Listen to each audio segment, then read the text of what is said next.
পৃথিবীর কিছু রাস্তা শুধু গন্তব্যে পৌঁছে দেয় না, কিছু রাস্তা আমাদের ভেতরের মানুষটাকেও নতুন করে চিনিয়ে দেয়।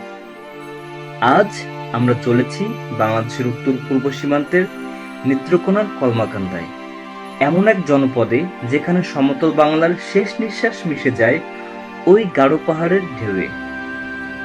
একটা সময় ছিল এই অঞ্চল ছিল মানুষের কাছে প্রায় অজানা। ঘন জঙ্গল, পাহাড় আর সীমান্তের নীরবতা সব মিলিয়ে যেন এক রহস্যময় ভূখণ্ড। কিন্তু প্রকৃতি প্রেমীদের কাছে আজ কলমাকান্দা শুধুই একটি উপজেলা নয়, এটি এমন একটি দরজা যার ওপারে অপেক্ষা করছে অন্যরকম এক পৃথিবী।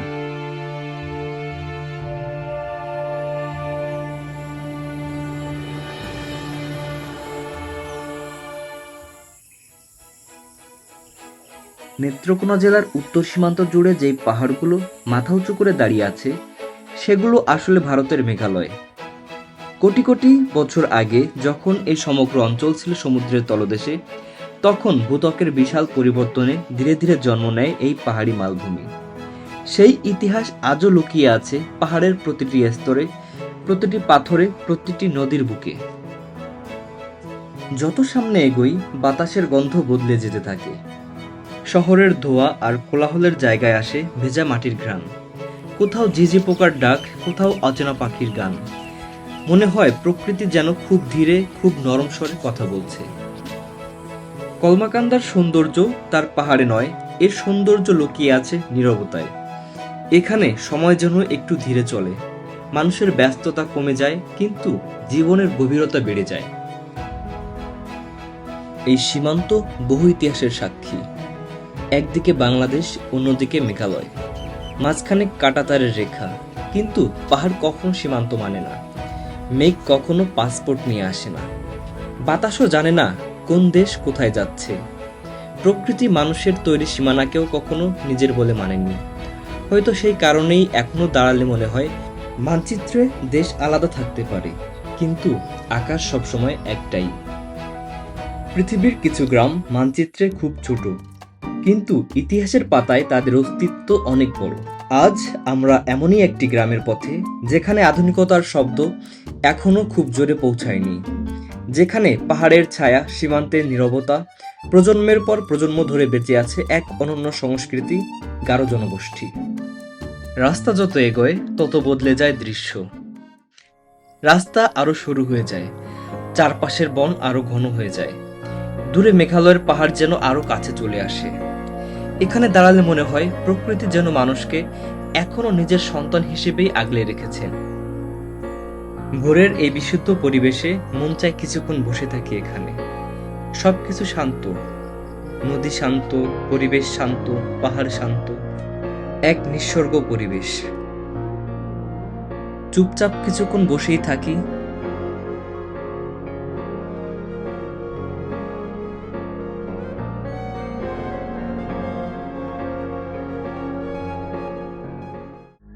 এই সীমান্তেই বসবাস করছে গারো জনগোষ্ঠী। তারা এখনো পরিবেশকে সম্মান করে, নদীকে শ্রদ্ধা করে, পাহাড়কে তারা মায়ের মতন দেখে, যেন মা তার সন্তানদেরকে আগলে রেখেছেন। সীমান্তের এই নদীতে আমরা দেখতে পাই অনেক মানুষ বালুর মধ্যে কয়লা সংগ্রহ করছে।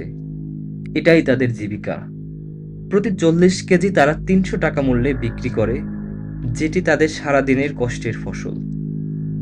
তবে এই আধুনিক যুগে এসেও তাদের চাওয়া যেন খুবই সীমিত। 3 বেলা আহার, মাথার উপরে ছাদ আর অনাবিল শান্তি। তাদের সাথে কিছুক্ষণ থেকে মনের সমস্ত অপ্রয়োজনীয় চাওয়া হারিয়ে যায়। মনের মধ্যে এক তৃপ্তি, এক সন্তুষ্টির অনুভূতি জন্ম হয়।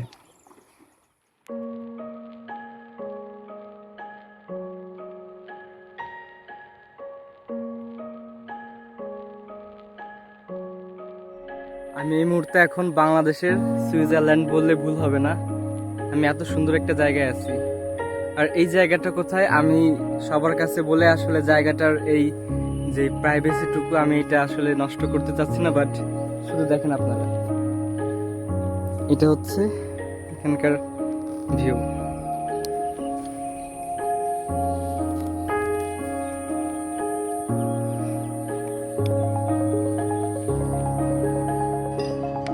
ভ্রমণের আসল সৌন্দর্য এখানেই। আমরা শুধু পাহাড় দেখি না, আমরা মানুষকেও দেখি, তাদের গল্প শুনি, তাদের কাজ দেখি। আমরা বুঝতে চেষ্টা করি পৃথিবীকে দেখার আরেকটা দৃষ্টিভঙ্গি। এই সীমান্তে দাঁড়ালে কাঁটাতারের ওপারেও একই পাহাড়, একই আকাশ, একই বাতাস। মানুষ আলাদা, দেশ আলাদা, কিন্তু প্রকৃতি এখনো বিভক্ত হয়নি। সম্ভবত এই কারণেই পাহাড় মানুষকে বিনয় করে। এখানে এসে নিজের ছোট্ট ছোট্ট অহংকারগুলো খুব তুচ্ছ মনে হয়। প্রকৃতির সামনে দাঁড়িয়ে মানুষ বুঝতে শেখে সে জয় করতে নয়, সে শেখার জন্য এসেছে।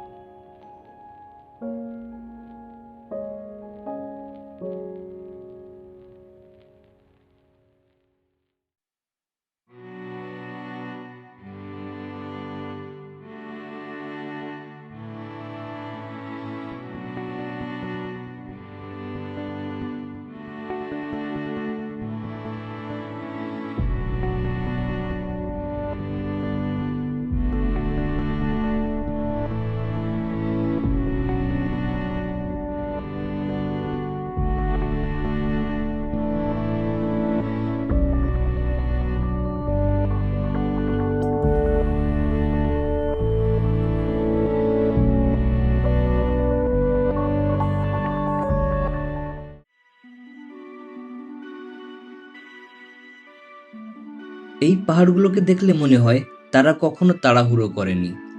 ঋতু বদলেছে, সভ্যতা বদলেছে, মানুষের মানচিত্র বদলেছে, কিন্তু তারা একই রকম স্থির থেকেছে। হয়তো সেই কারণেই পাহাড়ের কাছে এলে মানুষ নিজের অস্থিরতাকে খুবই ছোট মনে করতে শেখে। আমরা জীবনে কত কিছু পাওয়ার জন্য ছুটে চলি, অথচ প্রকৃতি কখনো দৌড়ায় না।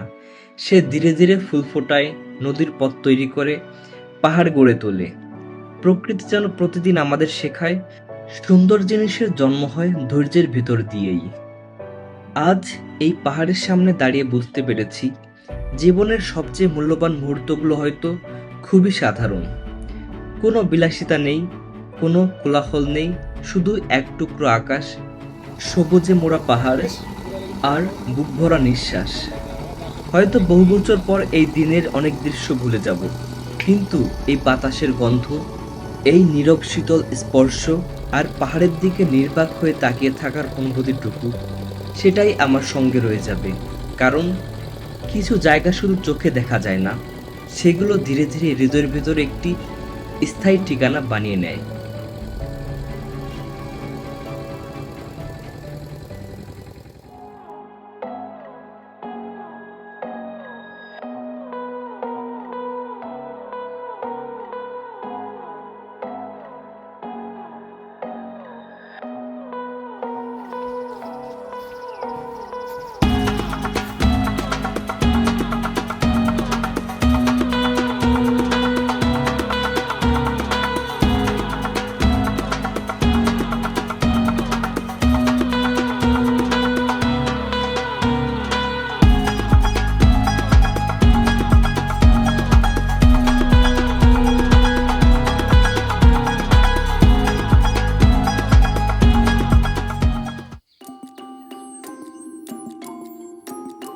দেশের কোনো এক প্রান্তে এমন কিছু জায়গা খুঁজে পাওয়া যাবে যেখানে গেলে মনে হবে এটা কি সত্যিই বাংলাদেশ। সবুজ পাহাড়, নীল পানি, আর তার মাঝে দুধের মতন সাদা মাটি, যেন প্রকৃতি নিজের হাতেই আঁকা এক অসমাপ্ত ক্যানভাস। আজ আমরা পৌঁছে গেছি নেত্রকোনার বিজয়পুরের বাংলাদেশের সবচেয়ে বিস্ময়কর ভূপ্রাকৃতিক অঞ্চলগুলোর একটিতে। দূর থেকে দেখলে মনে হয় বরফে ঢাকা কোনো পাহাড়, কিন্তু কাছে এসেই বোঝা যাবে এটি বরফ নয়, এটি চীনামাটির স্তর। তবে পাহাড়ের এই স্তরগুলো কোথাও গোলাপি, কোথাও হলুদাভ সোনালি, আবার কোথাও সাদা। এখানকার হ্রদের পানিগুলো একদম আলাদা, কোথাও সবুজ পানি, ঠিক পাশেই দেখা যাবে একদম স্বচ্ছ সাদা পানি, আবার কোথাও দেখা যাবে সেখানের পানি দুধের মতন সাদা। এই সাদামাটির জন্ম আজকের নয়। ভূতাত্ত্বিকদের মতে কোটি কোটি বছর আগে এই অঞ্চলের ভূপ্রাকৃতিক পরিবর্তন, প্রাচীন শিলাক্ষয় এবং দীর্ঘ সময় খনিজের সঞ্চয়ের ফলে এখানে উচ্চমানের কাওলিন বা চীনামাটির স্তর তৈরি হয়েছে। এই খনিজ থেকেই তৈরি হয় উন্নত মানের সিরামিক, চীনামাটির বাসন, বৈদ্যুতিক ইনসুলেটর সহ নানা রকম শিল্পপণ্য। অর্থাৎ যে পাহাড় আমাদের কাছে সৌন্দর্যের প্রতীক, তা একই সঙ্গে বাংলাদেশের শিল্প ও ঐতিহ্যের একটা গুরুত্বপূর্ণ সম্পদ। এক মুঠো সাদা মাটি দেখতে সাধারণ, কিন্তু তার ভেতরে লুকিয়ে আছে লক্ষ লক্ষ বছরের সময়, লক্ষ লক্ষ বছরের ইতিহাস। প্রকৃতি কখনো তাড়াহুড়ো করে না, সে ধৈর্য ধরে সৃষ্টি করে। আর সেই কারণেই হয়তো প্রকৃতির সবচেয়ে সুন্দর শিল্পকর্মগুলো তৈরি হতে কোটি কোটি বছর সময় লেগে গেছে। চীনামাটি উত্তোলনের ফলে তৈরি হয়েছে এখানকার জলাধারগুলো।